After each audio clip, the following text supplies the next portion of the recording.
예배하러 나오신 여러분 한 분 한 분 주의 이름으로 축복합니다. 아멘. 주님께서 오늘 주시는 이 귀한 말씀을 하나님의 음성으로 듣는 시간 되기를 바랍니다. 아멘. 오늘 무화과 나무를 저주하신 이유, 무화과입니다. 무화과 나무를 저주하신 이유 라는 제목인데요.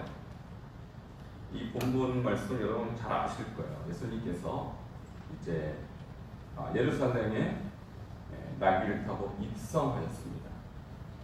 그리고 이제 그 십자가를 지시기에 앞서 이제 무화과 나무를 봅니다. 근데 이 무화과 나무의 잎사귀는 무성한데 열매가 없는 거예요. 그래서 우리 예수님답지 않게 이 나무를 저주하세요. 우리 예수님은 사실 저주하시고 그러신 분이 아니시잖아요. 여러분 아시죠? 그런 분이 아니신데 아니 열매가 없는 이 나무를 보고 축복하셔서 열매를 많이 맺어라 그러셔야 되는데 그렇게 안 하시고 이제부터는 이 나무에서 다시는 사람들이 열매를 따먹지 못하리라 이렇게 저주를 퍼부으십니다. 아니 왜 그랬을까요? 우리 주님께서 우리 친절하시고 온유하시고 사랑이 많으신 우리 예수님께서 오늘 왜 이렇게 화를 내시는 걸까요? 여기에 엄청난 비밀이 담겨져 있어요. 이게. 여러분 오늘 이 말씀을 잘 깨닫는 은혜가 있기를 바랍니다. 아멘. 그 저주하신 이유 오늘 밝혀내겠습니다.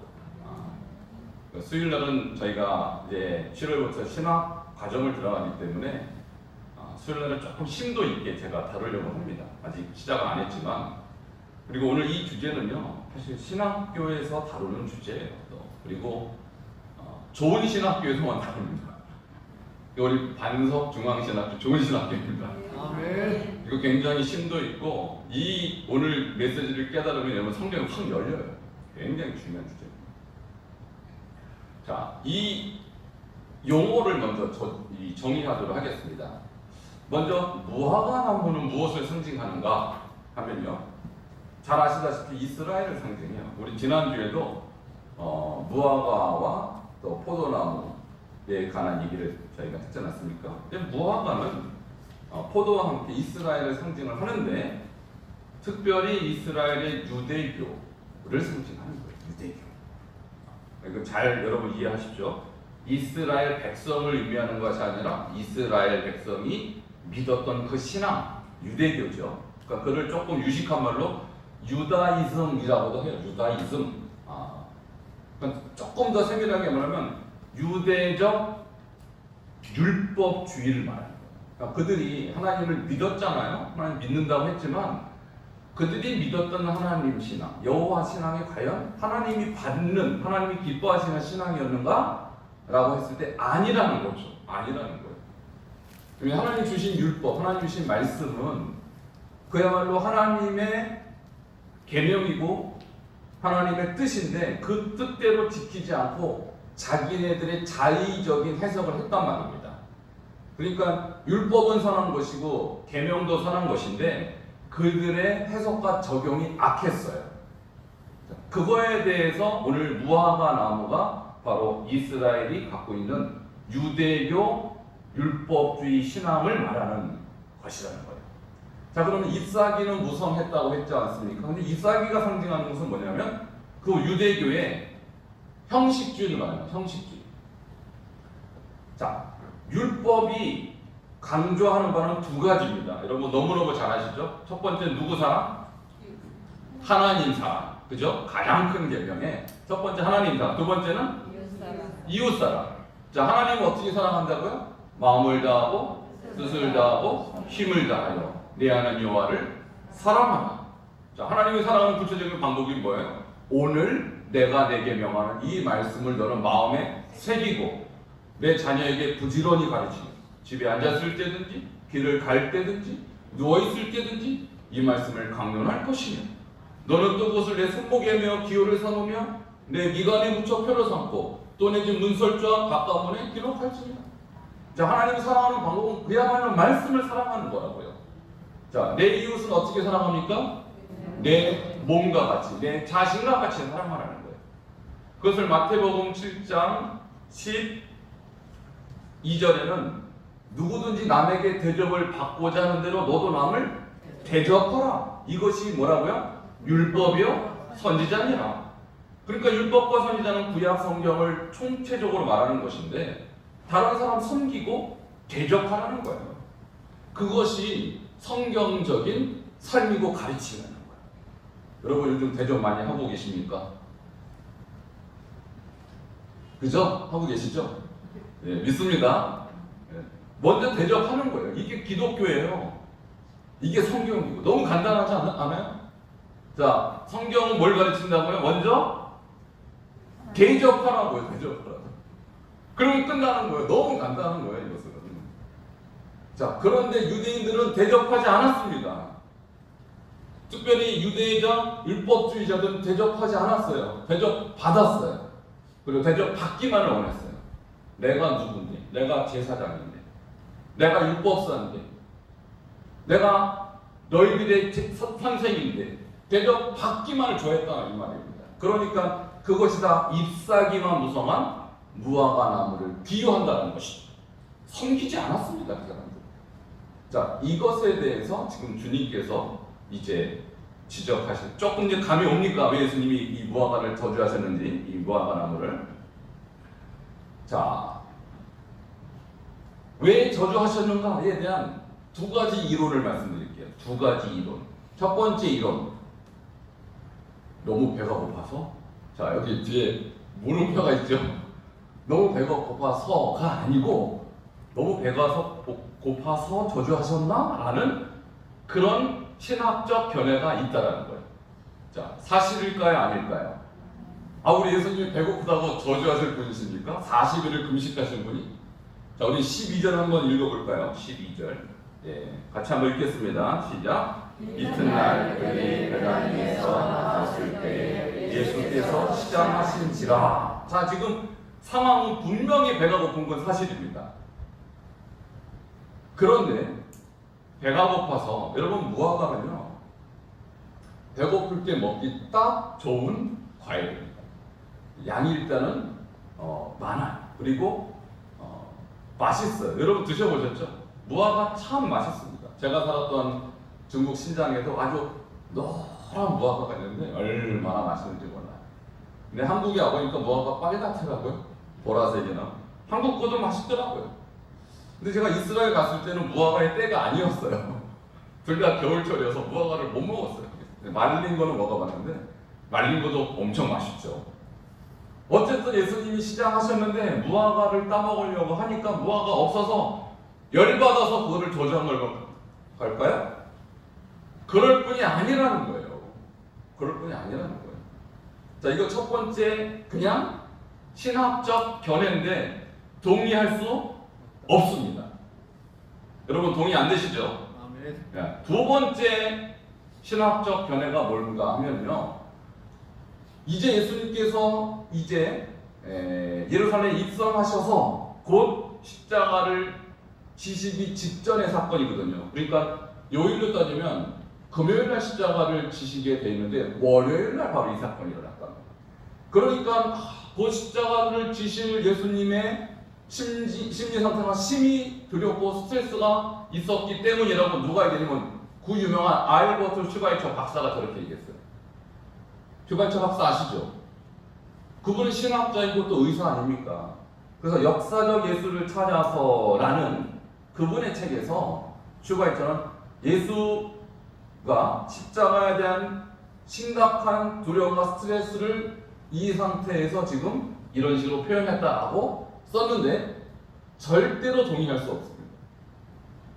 여러분 특별히 슈바이처는 인간적으로 훌륭한 사람이지만 예수의 신성을 인정하지 않았습니다. 예수의 인성만 강조했고 예수님의 이 도덕적인 삶을 추구하고 자기도 그래서 예수님처럼 도덕적인 삶을 살았던 사람이에요. 근데 예수가 신이다, 하나님이다까지는 인정하지 않았던 인본주의자였어요. 인본주의자.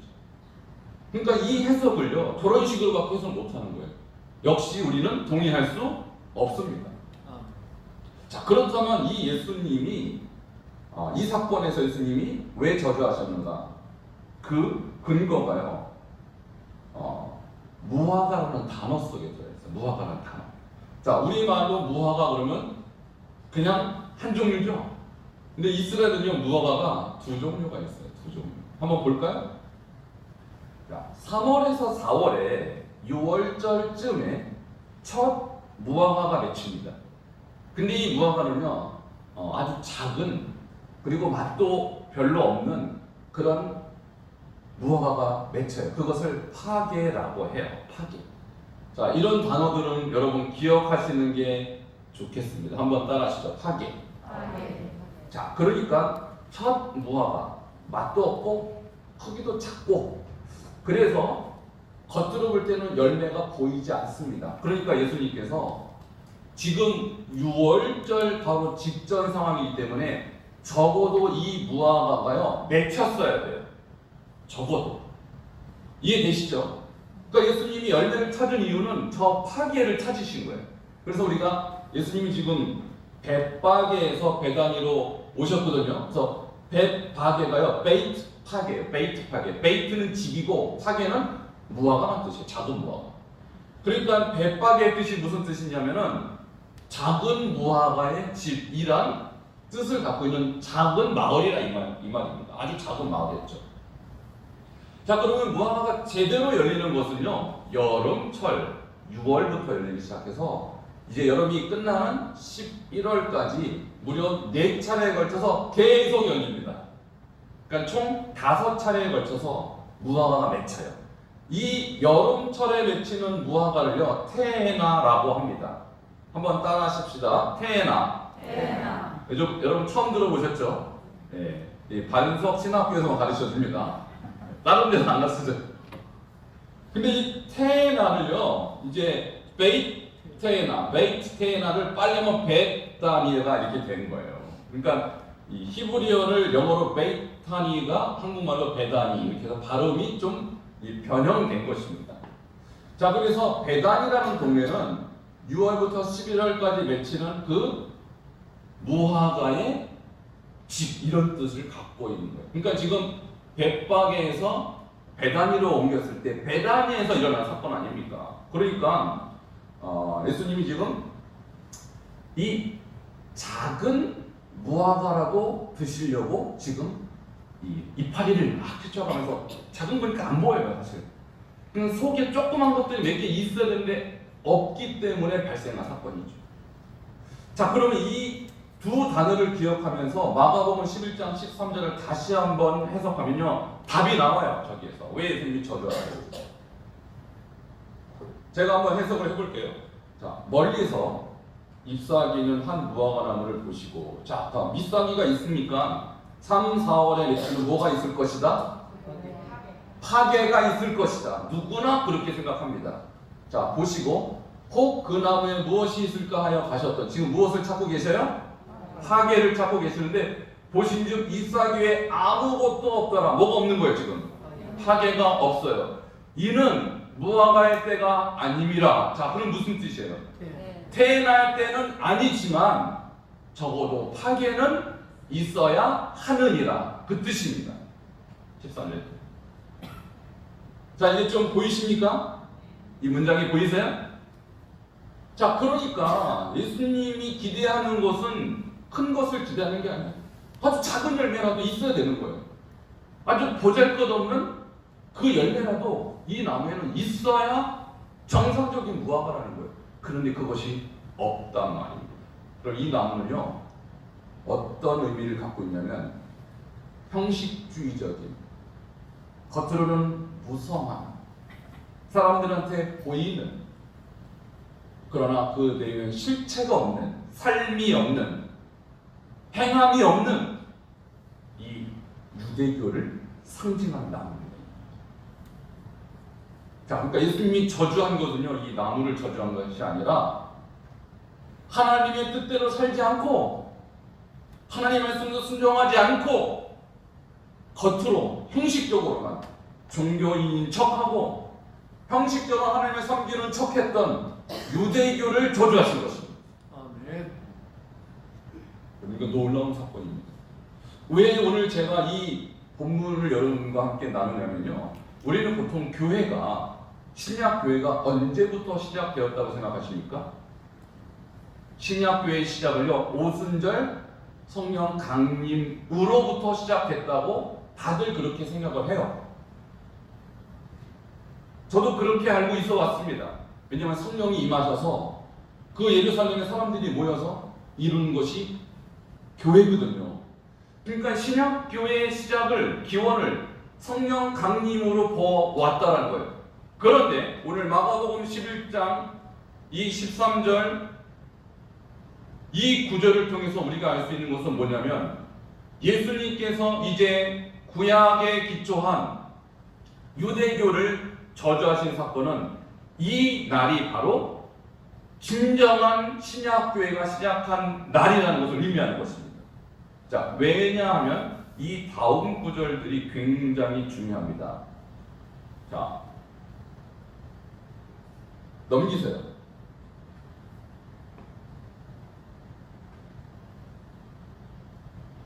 마가복음 11장 15절부터 19절 성전 청결 사건과 이 무화과 저주 사건은 일종의 A편, B편, 이렇게 상편, 하편 이렇게 구성되어 있는 하나의 시리즈물이에요. 시리즈 사건이에요. 자, 그러면 15절부터 19절 다시 한번 같이 한번 읽도록 하겠습니다. 오늘 여기는 띄우지 않았어요. 그냥 우리 성경을 보도록 하겠습니다. 자, 무화과 저주 사건과 성전 청결 사건은 하나의 세트입니다. 세트. 자, 그래서 15절부터 19절을 교독하겠습니다. 제가 15절 읽을게요.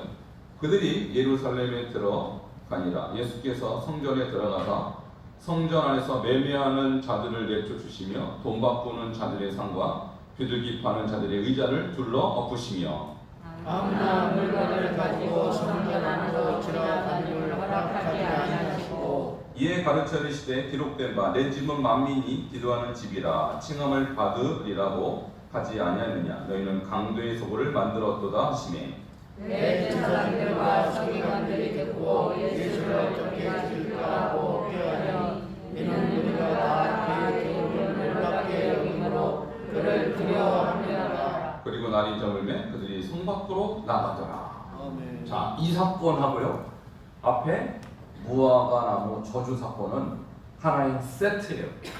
자, 무화과를 저주하지 않았습니까? 그리고 나서 그것은 곧 유대교의 심판을 의미하는 것이고요, 유대교의 형식주의, 생명력 없는 이 거짓 종교에 대한 하나님의 심판을 상징하는 건데, 예수님이 성전에 들어가서 심판을 행하십니다.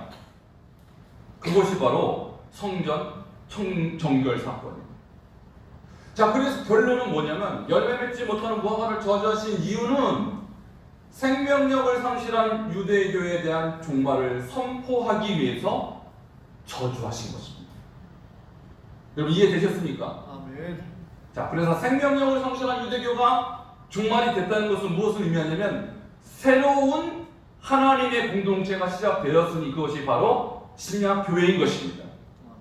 그래서 예수님이 이 성전을 정결하게 하셔서 이 성전은요, 유대교적 성전에서 예수 그리스도를 중심한 기독교 성전으로 바뀌는 사건이 바로 무화과 저주 사건이라는 거예요. 여러분 지금 잘 이해하고 계십니까? 네. 이거 굉장히 심도 있기 때문에 여러분이 정신을 차리고 들으셔야 돼요. 굉장히 중요한 사건입니다. 자, 그러면 하나하나 보도록 하겠습니다. 마가복음 11장 15절에서 19절 성전 청결 사건이 무슨 의미를 갖고 있는가? 자, 넘기세요. 유대교의 종말과 기독교의 시작을 알리는 사건이에요. 이 성전을 정결하게 한 사건이에요. 자, 유대교는 이런 종교입니다. 성전이 없으면 유대교가 없죠. 그래서 성전 중심으로 그들은 열심히 신앙생활을 했어요. 근데 지금 예수님께서 이 성전을 지금 몰아내십니다. 특별히 성전 안에서 매매하는 사람들이 있죠. 거기서 양을 매매하고요, 비둘기를 매매하지 않았습니까? 그러면 이 매매 행위는 사실은 누가 그 성전에서 그것을 하도록 허용했냐면 제사장들이 허용한 거 아닙니까? 근데 왜 제사장들이 그것을 허용했냐면 그들이 거기서 장사를 할 수 있도록 일종의 세금을 받은 거예요. 세금. 그것은 무엇을 말하냐면 그들의 정치 비자금의 출처로 삼았다는 것이죠. 그러니까 이 제사장들의 기능이 원래는 무엇을 하는 것입니까? 하나님께 제사하고 우리 죄인들의 죄를 주님께 중보하고 말씀을 가르치는 기능 아닙니까? 근데 그거 안 하고 지금 뭐 했다고요? 돈 벌어 먹었다 이 말입니다.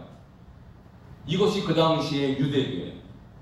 그러니까 하나님이 보시기가 어렵겠죠. 성전은 하나님께 예배하는 것이고 하나님께 제사하는 것 아닙니까? 그 성전을 지금 자기 비즈니스 장소로 삼고 누가요? 제사장들이.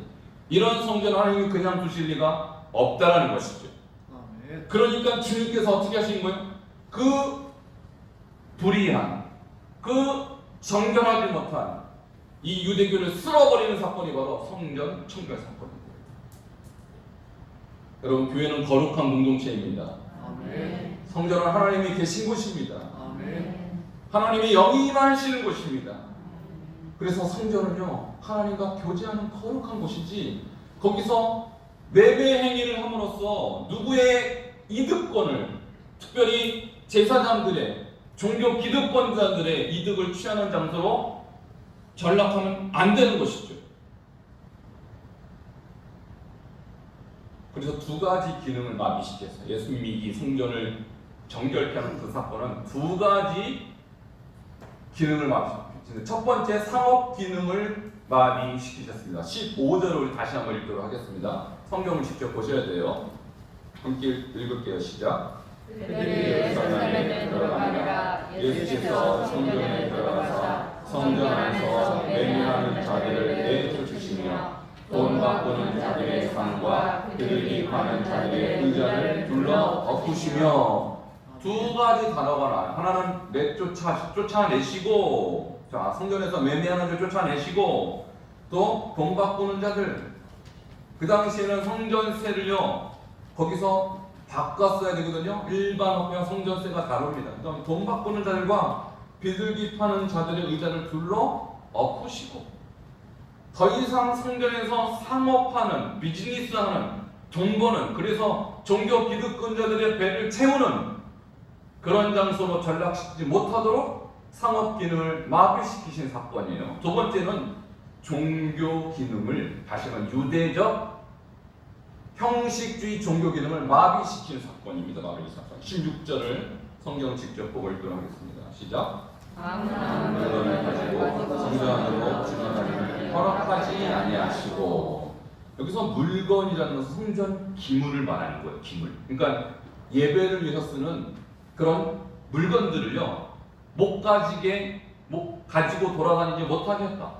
그러니까 이제는 성전의 기물은 아무나 못 만지게 하고 오직 주님만, 이 거룩하신 하나님께 드리는 거룩한 기물로 다시 온전히 회복시키고자 하는 이런 행위가 바로 주님의 성전 청결 사건이라는 것이죠. 자, 세 번째는 성전의 영적 기능을 회복했습니다. 17절 다 같이 읽도록 하겠습니다. 시작. 이에 가르쳐 이르시되 기록된 바 내 집은 너희 기도하는 집이라 칭함을 받으리라고 하지 아니하느냐. 너희는 강배의 소굴을 만들었도다 하시매.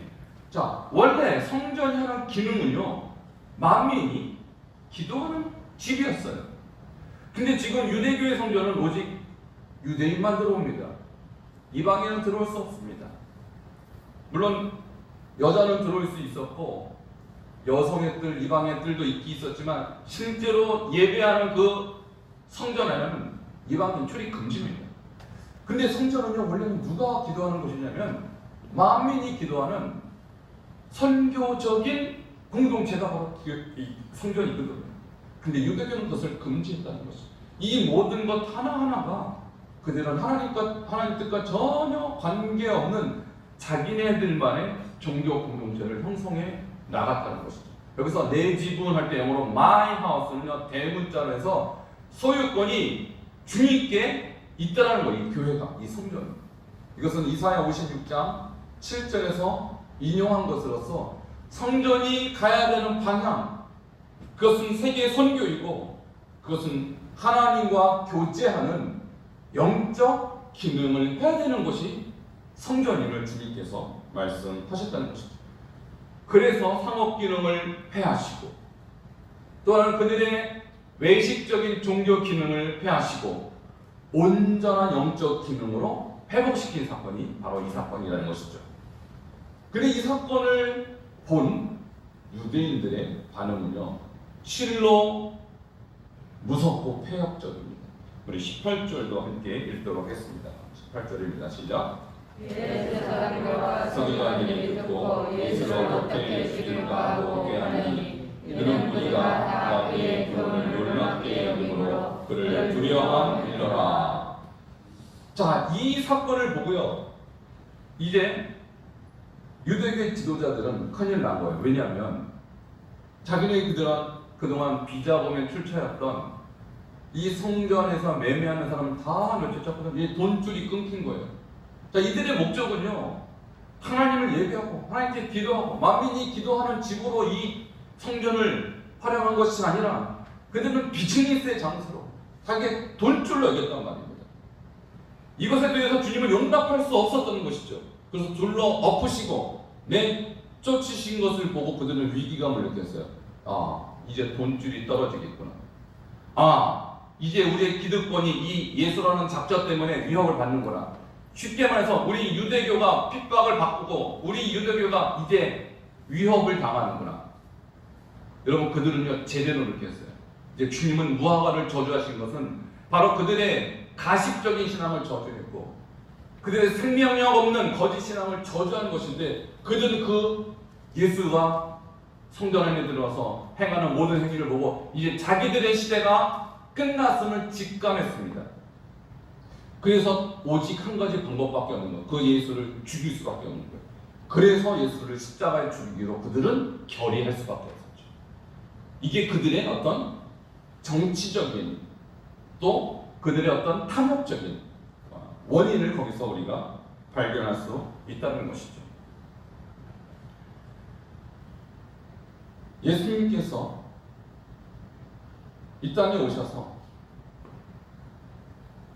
우리에게 정말 주고자 하는 것은요, 종교 행위가 아닙니다. 예수님께서 정말 여러분에게 바라는 것은 종교라는, 기독교라는 이 외적인 테두리 안에 가둬두는 것이 아닙니다. 우리 예수님께서 정말 여러분을 구원하시고 여러분을 하나님의 백성 삼으신 이유는 종교가 아니라 믿음입니다. 아멘. 그래서 예수님께서 이제 제자들에게 설명하는 거예요. 너희들이 지금까지 믿어왔던 유대교, 내가 오늘 저주했다. 너희들이 지금까지 진실이라고 진리라고 따라왔던 이 유대교 형식주의, 내가 오늘 몰아냈다. 그리고 너희는 이제 참 믿음, 참 기독교, 참 하나님의 백성으로 바뀌어야 하는데 두 가지가 바로 참 하나님 백성의 특징이다 라고 가르치는 것이 이제 그 이후의 사건입니다. 그들이 베다니를 이제 다시 나옵니다. 그리고 무화과나무가 실제로 뿌리부터 맞는 것을 보게 되었습니다. 그러니까 베드로가 주님, 저주하신 무화과나무가 정말로 말라버렸습니다. 그러니까 예수님께서 그것에 대해서 설명하지 않으시고요, 뭐라고 말씀하시냐면 하나님을 믿으라 이렇게 말씀하시는 거예요. 우리 22절부터 24절을 함께 읽도록 하겠습니다. 시작. 예수께서 그들에게 대답하여 이르시되 하나님을 믿으라. 내가 진실로 너희에게 이르노니 누구든지 산더러 들려 바다에 던지라 하면 그 말하는 것이 이루어질 줄 믿고 마음에 의심하지 아니하면 그대로 되리라. 그러므로 내가 너희에게 말하노니 무엇이든지 기도하고 구하는 것은 받은 줄로 믿으라. 그리하면 너희에게 그대로 되리라. 아멘. 베드로는요, 주님, 저주하신 무화과 뿌리부터 통째로 진짜로 말라버렸습니다 하니까 예수님이 내 능력 받지? 이렇게 대답하지 않고요, 거봐, 내가 말하면 이렇게 되는 거야 이렇게 대답하지 않고요, 엉뚱한 얘기를 하세요. 갑자기 뭐라고 계시냐면 하나님을 믿으라. 여러분, 하나님 믿으십니까? 아멘. 이 유대교 하나님을 그들은 믿는다고 생각했어요. 근데 예수님 올 때 그들 하나님 믿는 것이 아닙니다. 하나님을 믿으면 믿음에 따른 능력이 나타나는 것입니다. 근데 유대교는 능력이 없어요. 죽은 화석과 같아요. 그들은 오로지 외적인 형식주의밖에 없어요. 여러분, 믿음요 능력으로 나타나는 줄 믿습니다. 아멘. 기도하면 기도 응답이 임하는 것입니다. 아멘. 참 믿음 안에는 능력이 있는 거예요. 아멘. 유대교가 죽은 종교라는 것은 능력이 없기 때문입니다. 그들은 아무 능력 없이 화석화된 종교적 행위만 반복했을 뿐입니다. 여러분, 주님 안에는 능력이 있는 것입니다. 우리 예수님께서 이 땅에 오실 때 주의 성령이 내게 임하셨으니 이는 가난한 자에게 복음을 전하게 하시려고 내게 기름을 부으시고 나를 보내사 가난한 자를 포로된 자를 자유케 하시고 또 가난한 자에게 해방을 주시고 은혜를 우리에게 전파하겠다. 우리 주님이 오셨을 때 그래서 사탄이 따라가는 것입니다. 그래서 예수님은 이 땅에 능력으로 오신 분이시지 결코 종교적 형식을 가르치러 오신 분이 아니라는 거예요. 마태복음 10장에 보면 예수께서 그 12제자를 부르자마자 그들에게 더러운 귀신을 쫓아내면 모든 병과 모든 약한 것을 고치는 권능을 주십니다. 할렐루야. 아멘. 예수님께 부름받은 사람은 예수님의 권능, 능력을 입은 자들이에요. 근데 이 유대주의자는 그런 능력이 없었다는 것이죠. 사도행전 1장 8절도 오직 성령이 너에게 임하시면 너희가 무엇을 받고? 권능을 받고 예루살렘과 온 유대와 사마리아 땅끝까지는 내 증인이 되리라. 할렐루야. 이같이 예수님이 오시면, 성령이 오시면 능력도 동시에 임하는 거예요. 근데 능력 없는 믿음, 그것은 거짓입니다. 그것은 형식입니다. 그래서 우리가 예수를 믿고 예수를 따르는데 나에게 능력이 나타나지 않는다. 내가 기도하면 기도 응답도 없고 내가 하나님의 말씀을 지키는 능력도 없고 그것은 유대교적 믿음에 불과하다는 것이죠. 우리 예수님 그러셨죠. 이제 곧 승천하기 앞서 마태복음 28장 18절 하늘과 땅의 모든 권능을 나에게 주셨으니 그러므로 가서 모든 민족을 제자로 삼고 아버지와 아들과 성령의 이름으로 세례를 베풀고 내가 너에게 가르쳐 지키는 것을 모든 사람이 가르쳐 지키게 하라. 볼지어다 내가 세상 끝날까지 너희가 항상 함께 있으리라. 할렐루야. 아멘. 주님 우리 함께 계시는 것이 믿음이에요. 그러니까 이 산더러 들려 바다로 옮기오라 해도 옮길 수 있는 게 믿음인 것입니다. 그것을 주님은 기독교라는 거예요. 유대교는 능력이 없습니다. 화석화된 그런 종교 율법주의 안에는 능력이 없어요. 그러나 참 믿음에는 능력이 나타나는 것입니다. 이것이 예수님께서 베드로와 제자들에게 하나님을 믿어라. 참 믿음, 능력이라는 것. 두 번째 25절에 주님께서 기독교의 두 번째 특징을 말하고 있습니다. 이렇게 25절도 함께 보도록 하겠습니다. 시작. 서서 기도할 때 아무에게나 혐의가 있거든 용서하라. 그리하여 하늘에 계신 너희 아버지께서도 너희 허물을 사하여 주시리라 하시니라. 아멘. 자, 주님이 유대교에서 볼 수 없는 두 번째 특징은 용서하는 거예요. 용서. 뭐라고 말씀하시면 서서 기도할 때, 여러분 유대인들은요 서서 기도했어요. 자, 우리는 앉아서도 기도하고 무릎 꿇고 기도도 하고 하는데 유대인들은 다 서서 이렇게 하면서 보이려는 힘이죠. 자, 서서 기도할 때 아무에게나 혐의가 있거든. 그래서 혐의라는 것은 아무에게나 꺼리낌이 있거든. 아무에게나 내가 미안한 것이 있거든. 아무에게나 내가 죄 지은 것이 생각나거든. 그런 뜻이거든요. 자, 그러면 기도를 할 때 그런 것이 생각이 나거든. 자, 다른 사람도 나에게 그런 행동을 했을 거 아닙니까? 자, 그런 것이 있거든. 내가 하나님께 기도라는 이런 종교 행위를 하기 전에 먼저 그 사람을 용서하는 거예요. 용서. 그런데 이 유대주의자들은요 용서하지 않았어요. 그들은 이 기도를 했습니다. 그도 길거리에서 사거리에서 했어요. 보이는 기도. 근데 용서하지 않았어요. 자, 이것은 무엇을 말하냐면 그들의 종교는요 하나님 앞에 인정받을 수 없는 가식이고 외식이라는 거.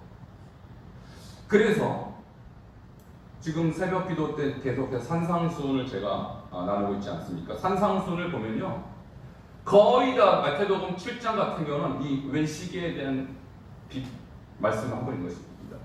비판하지 말라. 너희가 비판하는 그 비판으로 너희가 비판을 받을 것이요, 너희가 헤아리는 그 헤아림으로 헤아림을 받을 것입니다. 그리고 뭐라고 말해요? 어찌하여 형제 눈 속에 티는 거고 내 눈 속엔 들보를 깨닫지 못하느냐? 그 다음에 외식하는 자야. 먼저 내 눈 속에서 들보를 빼어라. 그리하여 밝히 보고 내 형제 눈 속에서 티를 빼리라. 여러분, 그래서 우리가 기도를 하는데 남을 용서하지 못한다. 그건 외식입니다. 왜냐하면 기도라는 것은 주님, 날 좀 봐주십시오. 날 좀 살려주십시오. 내 형편을 좀 이해해 주셔서 내 부족함을 좀 채워주십시오 라는 거 아니에요? 긍휼을 바라는 거죠. 긍휼을 바라는 거. 근데 나는 긍휼을 함께 바라는데 나는 다른 사람에게 긍휼을 베푸지 않는다는 것이죠. 그런 기도는요, 외식이라는 거예요. 그러니까 기독교는 두 가지입니다.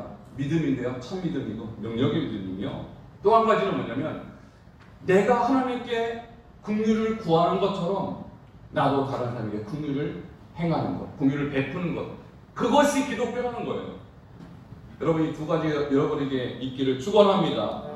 그리고 주님이 이것을 말씀하시면서 기독교가 시작된 날이에요, 이 날이. 성령 강림은요, 기독교가 외적으로 폭발한 날이라면 참 기독교가 선포된 날은 바로 무화과나무를 저주한 이날입니다. 예수님이 십자가를 지시기 4일 전 월요일날 성전을 정결케 하면서 이미 진정한 기독교는 시작된 것입니다. 그리고 기독교는 믿음이요, 믿음은 능력이고 기독교는 용서입니다. 능력이 없고 용서가 나타나는 기독교, 외식입니다. 오늘 이것을 여러분이 배우고 참 기독교, 예수님께서 세우시고자 하는 기독교, 예수님이 기대하시고 예수님이 꿈꾸던 그런 교회로 세워나가기를 주님으로 축원합니다.